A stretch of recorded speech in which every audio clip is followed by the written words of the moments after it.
Joette Calabrese. For those of you who don't know me, for those who do, welcome. Join in. We've got a great group of people who join in every Monday night. We've been doing this for over a year, and we started out by studying my Materia Medica, which I have right here in front of me. For those of you who don't have it, you might be interested, and if not, then that's okay too, and you can purchase this on my website, joettecalabrese.com. But tonight, we're also, since I started my Joette's Mighty Members, those of you who are there are going to be seeing me there instead of on Facebook. So we won't see as many numbers here, but we know that's because many of you are viewing this through my portal, and which allows, it's a little safer. How safe is the internet, folks? You know what I mean? So we have to be a little wary of what could be picked up and then put on the internet. So we still have to be careful, but it's going to be a little bit better than Facebook. But I'm not leaving Facebook. Facebook gives me an opportunity to get information out to those who are not really ready to commit to joining my membership. It's brand new, this Joette's Mighty Members, and so should you be interested, you just go to joettesmightymembers.com and you can join in. And I have already started to upload some videos there, just teaching videos, little ideas that I have, thoughts that I have that I believe would be helpful to you in your journey as the healers in your home, and also ideas on how to think through illness, chronic and acute illnesses.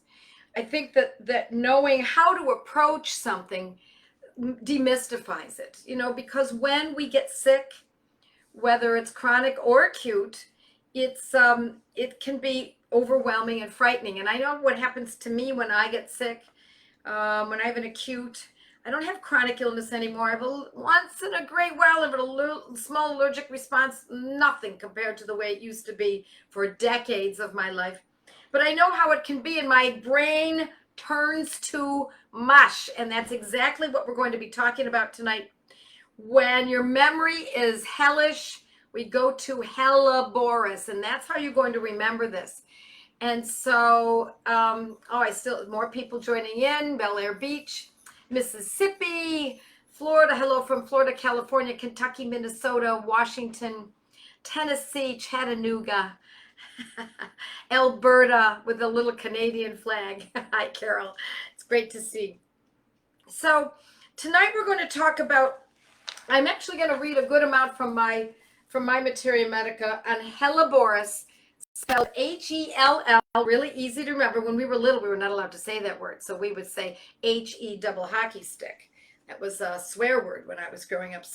But the language is opened up, and we can say it, but we can certainly say Helleborus. The second word is niger, N-I-G-E-R, Helleborus, niger, H-E-L-L-E-B-O-R-U-S, niger is N-I-G-E-R.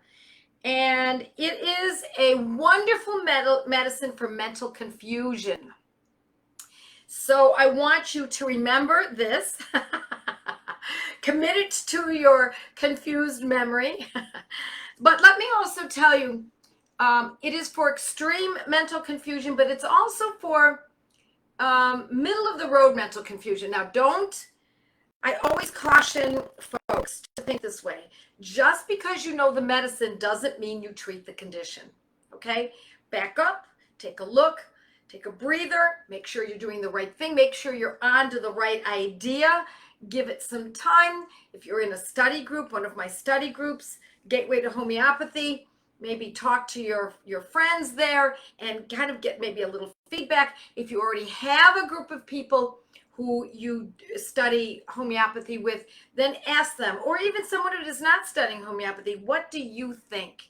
You think I'm mentally confused? Do you see mental confusion? Let's say it's for yourself. And so when we use it, we use Helleborus Niger 30. It's usually used twice daily. And the Banerjees, it's a Banerjee protocol. Now, I've always known Helleborus as a medicine that's specific for mental confusion. What Doctors Banerjee have done is they've gotten the information and tightened it up and made it into a formula. What's the formula? Helleborus 30 twice daily. You see, in classical homeopathy, you might come up with the idea that after you've repertorized, you've used your, this is Robin Murphy's repertory, and I've used many different kinds of repertories. I like the old books. I have Radar, which is a program. I can certainly use that if I choose, but I really love paging through. I like looking at the entries. And so if I were to look up mental confusion in here, Helleborus would not be the only one. There would be many others. There are, I don't know, I mean, laxus is another one, and hydrocyanic acid and hyoscyamus can have mental confusion. But this is our first one. This is the one that that most people come to first when they think of mental confusion in relationship to homeopathy.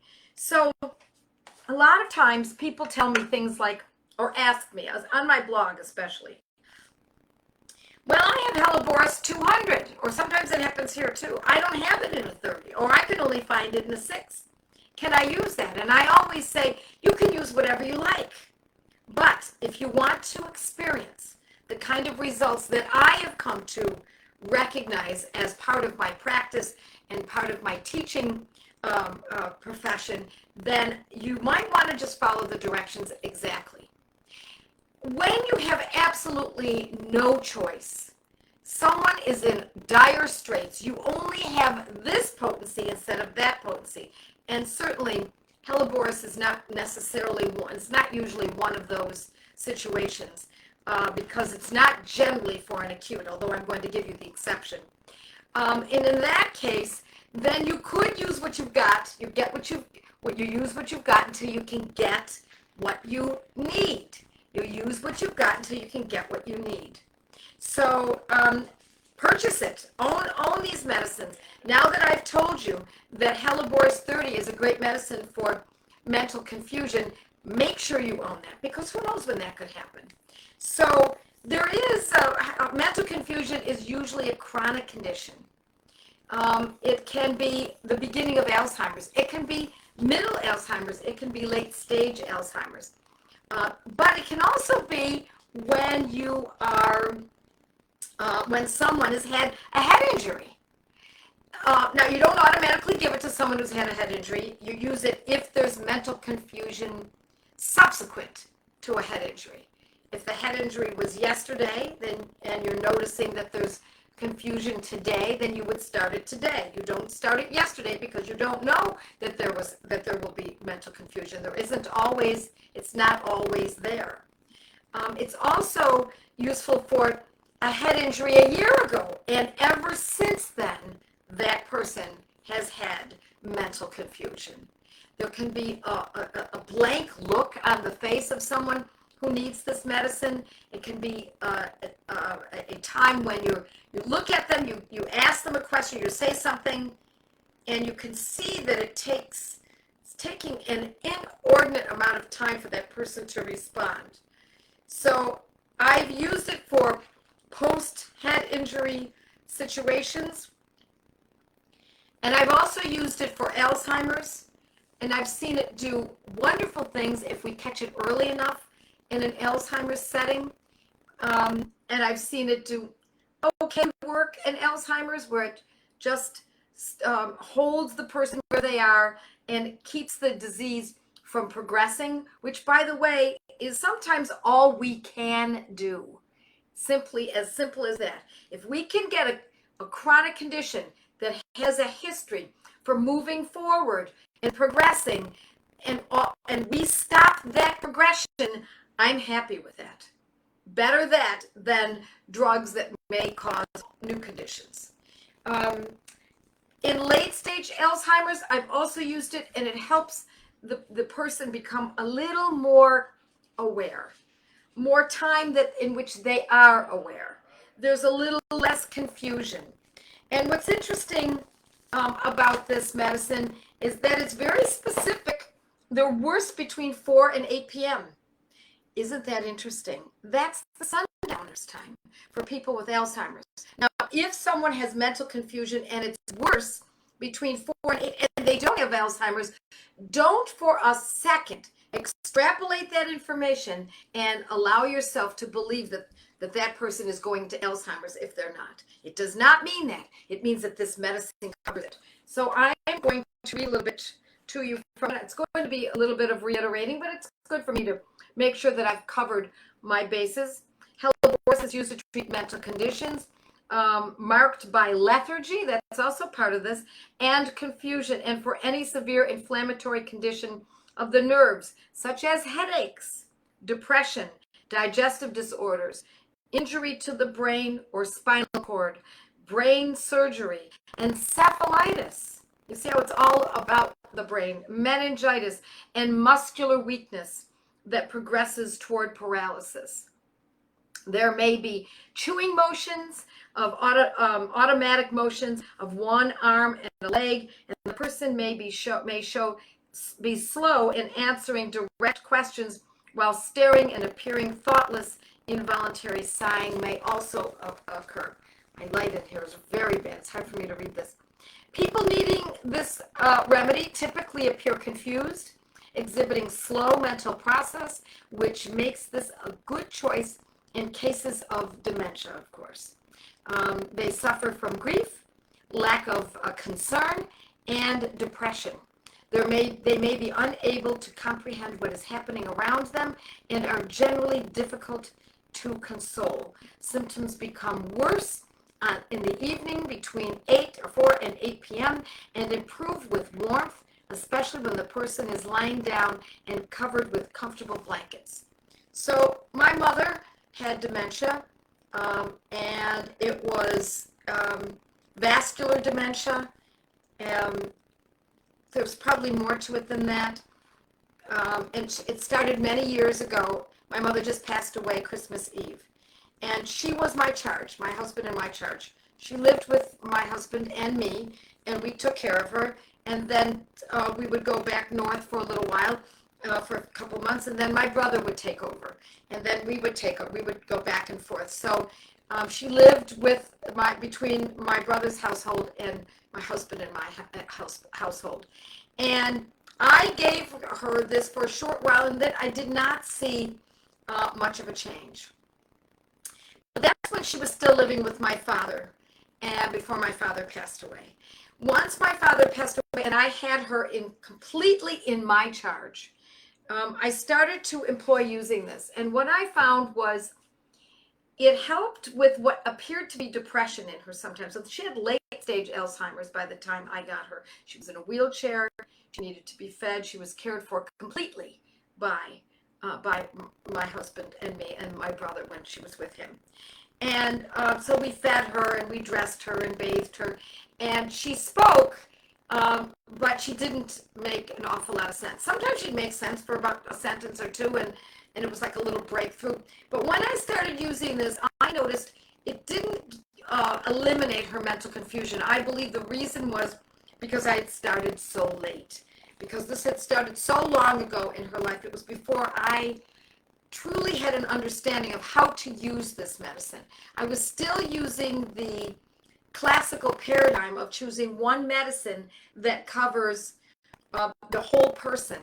And and also you only use, in classical use, the medicine, generally speaking, only 1 dose or 2 doses or 3 doses over a period of 2 days, and then you stop. And so it was not very effective. And so I abandoned it, but returned to using it once she moved in with me. And what I saw was the depression was not as great. But what I also saw were many other conditions that I used other medicines for her that were much more effective in their own realm. And what I mean by that is when we think of a person who has a particular condition, such as Alzheimer's, dementia, we think, well, that's all they have. No, there's constipation. In her case, she was losing a lot of hair. She would be very anxious. She wouldn't sleep. She had many moments of anger, and it was clearly uncomfortable for her. She had depression. So Alzheimer's or dementia might have been the condition, the name of the disease, but what was associated with it were all the satellite conditions that were concomitant. And so I spent a lot of time working on them because I also noted that the constipation would make this dementia much worse. So that I saw that as very important to get a handle on. And so we did it. It worked beautifully. We used the medicines, and I believe I used Nux Vomica. I used a couple of different ones, so I'm not going to get into it too much today. But I used different medicines like Podium, etc., and that made a big difference in her behavior and how she suffered. I also used medicines for. She had repeated urinary tract infections. I used our homeopathic medicines only. That's all we used. We never used drugs for any of these conditions. And so we used the medicines for urinary tract infections, and those were abated. They would come back again. I would use it again, and then we'd see a longer period of time between each juncture of UTIs.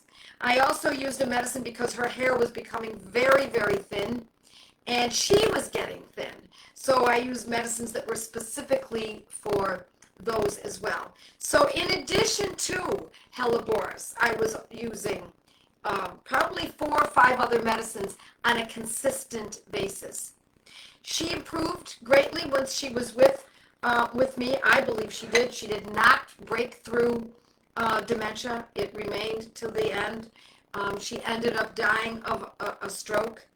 And I was also treating her for that because she had had TIAs years ago, and that's what precipitated, that's why I believe it was vascular, this dementia. And so then I was treating her for that as well. But in the end, homeopathy can do a great deal, but she was just over 90. She lived longer than anyone else in her family. She had 4 brothers and a sister, and of course, her 2 parents who no one lived as long as she had. So I believe that these medicines helped her a great deal. Now, we can also use Hellaborus for someone who says, something's wrong. I'm just not thinking right.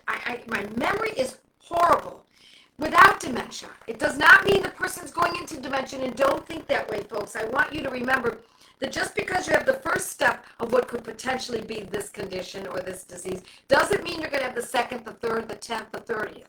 So it can be, what's the word I'm looking for? Isolated. You simply have difficulty or confusion, and you can't think as well as you could not too long ago. And in that case, we use it precisely in the same way. Helleborus 30 twice a day. I have used it in other potencies as well, but the Banerjee protocol is 30 twice a day. Now, the Banerjees call for using this medicine in liquid.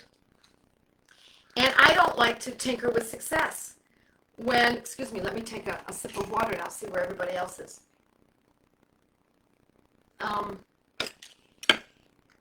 Alrighty. Microphone, you having a difficult time hearing me? Can you understand me, Diana? I understand that you're saying microphone.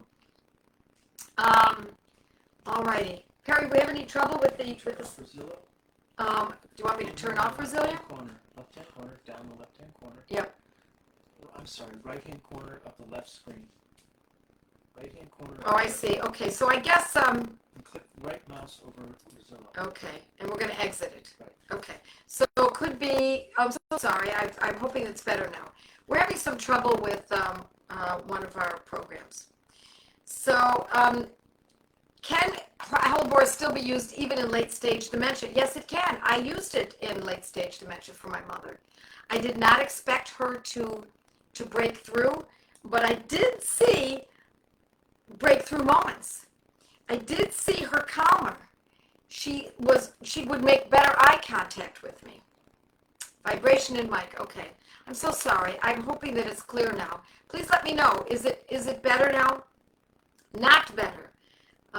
Difficult in the static. Oh, for goodness sakes. The sound is gravelly. I'm so sorry. I'm hoping that it gets better soon. Alrighty. How long do you take the protocol? That's a question that I hear all the time. When someone has a urinary tract infection, you take the medicine until the urinary tract infection has ended. If someone has, that's an acute situation. If someone has otitis media, you use the medicine until the infection is completed. When someone has a cut and there's an infection in the cut, you use the medicine until the infection is better. If during any of those times those conditions return, you start back again and you take the medicine. You reinstate the protocols. For a chronic condition, it's very similar. You're going to use it until the person is very much better. So, for instance, if someone is having a difficult time with their thinking, they have mental confusion, we generally use it until the person is better. But we assess it when it comes to a chronic condition. And I teach this in my mindful homeopathy course, how to manage a case. And that's what we were talking about. How long do we use it? What do we do afterwards? Do we change the potency? Do we change the frequency at any time? That all comes with managing the case. But I'm going to give you the overall answer. And the overall answer is you assess it in about 6 to 8 weeks. At that time, if you see a great improvement, enough improvement that you can say we're not looking for perfection, folks. We don't look for perfection because it doesn't exist. But we're looking for enough of an improvement that we can say, okay, this medicine is clearly acting. Then you can try backing off, stopping it altogether, and if indeed, not unlike the urinary tract infection or the otitis media, etc., if you stop taking it, stop using it, and you see that the condition returns, what do? Instead of saying, oh no, it's back again, you say, oh yay, we have an opportunity to use this medicine again so that we can go even deeper.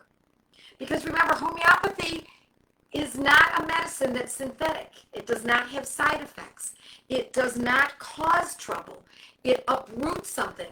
And as long as you have a good rationale for using the medicine, meaning that there's a need for it and it's showing improvement as a result of its use, then that means you can use it further and go deeper and deeper and deeper. Not better. A lot of static. Difficult and a great deal of static. No, not better. Are you watching this, Perry? People still cannot hear. Bad audio. I sound like a robot. No change. Even on Mighty Members, yeah, because even though in Mighty Members, I may have to redo this. I may do this again, and I'll certainly let you know if it's that bad. I will re-record this. Alrighty. Takes a long time to process what you say. Would it be good for someone who takes a long time to process what you say? Reminds me of Winnie the Pooh tapping their head and saying, think, think, think. No, if it's a personality trait, you don't want to change someone's trait. Some people just think differently than others. You want to treat only those that are that have a pathology. Meaning there's something wrong. There's clearly something wrong. It's not idiosyncratic. There's just something wrong. And yes, I do use it in liquid. That is the Banerjee protocol. And I prefer to buy my liquids from OHM Pharmacy. And if you are not a student of mine or a client, you can't buy from them. I'm so sorry to mention that to you because they're a wonderful pharmacy. But you can buy it in liquid from Helios in England. And don't be flummoxed by having to work with a pharmacy in England. They are very quick and you'll get it almost as quickly from England as we get medicines from California to the East Coast. So, all right. We can hear you, but static is very obvious. This is terrible. Yes, I do use it in liquid, and then I follow the directions. It's usually on the bottle. It will tell you what a dose is. Generally, it's a few drops, 5 drops, and then we use 5 drops directly in the mouth twice daily. Just staticky. Okay, the sound is not that bad. I can still understand everything you say clearly, just some extra noise. So I will try. Now, Parkinson's. Yeah, it's Facebook. My husband's telling me it's not us, it's Facebook. Okay, so can you use it for Parkinson's? Yes, you could use it for Parkinson's if that is what you're seeing. Now, in many Parkinson's patients, they do slow down. They do have a vague look on their face sometimes when they're trying to come up with an answer. Yes, it can be used for that. However, for Parkinson's, there are other medicines that I think may even be a better choice. If you had encephalitis as a child and now have poor memory, is this an indication to use now over 60 years old? It doesn't matter. It's a good question, Evelyn. It doesn't matter how long ago an incident occurred that caused what the person is suffering over all those years. But I do want you to think in terms of making sure that it's not just a personality trait, that it's not just a little idiosyncrasy. So we can certainly use a medicine for a short period of time and say, okay, look, this person is slower, and it does seem like it happened just after that head injury or just after that meningitis some decades ago. Give it a try, but don't hold to it. Don't expect that that it's an absolute. We can certainly give something like that a try. All right. Helios, that's right, Helios. Helios Pharmacy in England. It doesn't matter that they're in England because, to be honest, you just go on Helios Homeopathic Pharmacy, you'll find them right there online. Slow cognitive tempo like this, seen more often in children. I have seen it in children too, but I don't think of this medicine as a remedy that's necessarily specific for children. I think of other medicines that are better chosen for children. So if, in my mindful course, I try to distinguish between when it's a child, it could be a food intolerance, and you do want to look at that possibility. So I don't want to get too deeply into what the medicines are for children, but it's not the first one I think of. Would Helleborus be indicated for memory that forgets from day to day, week to week, telling different stories regarding same issue, not intentionally, just forgets previous story told them to seem, yes, it certainly could, it could be that, Cassandra, it could be. Okay, you can, all right, people are answering questions for me, thank you. Yes, Washington unfortunately no longer carries liquids. Our pharmacies in the U.S. are suffering, folks. They're cutting back on many of the remedies. So own as many as you can. Everything I teach you, own that remedy. I mean, it's one of the best things you can do for yourself and family. And although on the bottles it says that they will, they'll expire by such and such a date, this is boron, even though they will say that, I have found personally that these medicines last for years, decades. So I'm not going to promise that, but if they're cared for properly, it is it's something that I have personally counted on. I own medicines. Well, I own my own personal medicines that I've purchased myself from the 80s. I have a kit. The plastic box is yellowed, and the remedies are still good. I still use them. But even more noteworthy, in my estimation, is some medicines that were given to me, homeopathic medicines that were given to me by a client of mine many years ago. I'm going to say he came to see me 25 years ago, and at the time he was in his 90s. His mother was a homeopathic medical doctor in Chicago at the turn of the last century. And he happened to have some medicines from her medicine cabinet, or her, I don't know, it must have been her, maybe she was adored, maybe she was one of those physicians who went to people's homes. And he brought me about 8 or 10 of them. And I was ecstatic. You could see belladonna and hepatic sulf and chamomilla. And they were in glass bottles with cork tops. And I've actually tried them. And they worked. From 1918 was the earliest one. Very interesting. So I'm not going to swear by it. I'm not going to guarantee it. And certainly no pharmacy will do that either. But I've seen it work. So how about terrible brain fog? Asks Dawn. Yes, it's a possibility. But brain fog can often be a food intolerance. So I want you to think about that first. Because if we can uproot the etiology, then we can get to the bottom of something a little bit better. So it's certainly a possibility. Attention deficit disorder. No, I would not think of that. No. I teach that very thoroughly, attention deficit disorder, in my mindful homeopathy course. The noise stops when you pause. Isn't that interesting? Well, I do. My husband and my son are working on it now. They're saying it's the internet. Slow cognitive tempo. Okay, we got that question answered. Let's just see.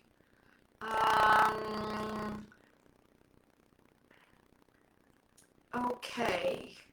Please say the name of the English pharmacy again, and we repeated that. I'm going back up again. That was Helios. Just do robot arms, and the sound will fit perfectly. It can be for transient brain fog, such as after eating certain foods or hormonal related, right? Listen, if it's after eating certain foods, I prefer to get to the bottom of it, to uproot it. If it is certain foods, let's treat the food intolerance. Let's go after that so that we don't have subsequent symptoms that occur later on in life. So that's in my Good Gut, Bad Gut course, but I've also talked about food intolerances on my blog and also if you just Joette Calabrese food intolerances, I authored a column for 11 years at the Weston Price Foundation's journal. So I talked about that a few times. All righty. Let's see. Together with homeopathy, I've read that B12 injections plus cofactors can also help with similar symptoms.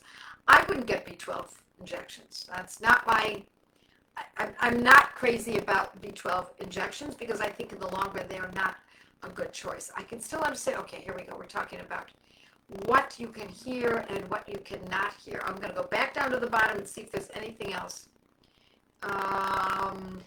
Yes, it's BP, Battery Protocol, Helleborus, Niger, 30C liquid twice daily. You are absolutely right. Can you go after food intolerances and in the meantime use Hellaborus acutely? Yes, you could. You could do that. But it's all about hierarchy. If the food intolerance is causing many conditions, I much prefer to go after that as quickly as we can. And if the mental confusion is grand, okay, I got it, then we might go ahead and use it in that regard. But if it's just a little mental confusion but a lot of bloating, now we're going to use the food intolerances and the bloating medicine. So we don't want to treat absolutely everything that's occurring for this person. We want to make sure that we're putting it in a categorical order of what is most important, what's second most important.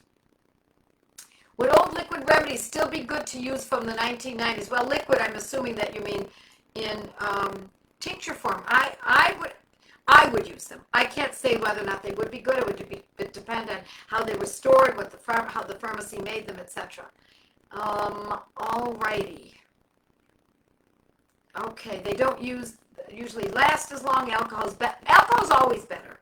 Alcohol is always a better form certainly than water. All right, I think we have got it. So folks, if you are thinking about needing more information, go to my blog, it's free. Go to my podcasts, they're free. These Facebook Lives, obviously, there's no cost. If you're interested in possibly getting a little more in the inner circle, you might want to join my Mighty Members, joettesmightymembers.com. Or if have you not studied in a study group, in any one of my study groups, you really might want to do that because you meet other people who are thinking the same as you, and you actually meet with them virtually, and then at the end of the many classes, I teach one to the whole group. And it's a blast. It's great fun. And so with that, folks, I say God bless all of you. Good night. And thanks for putting up with this Facebook Live interference, apparently, right? It's Facebook. I love to blame them. Good night, everyone. Have a great week. Bye.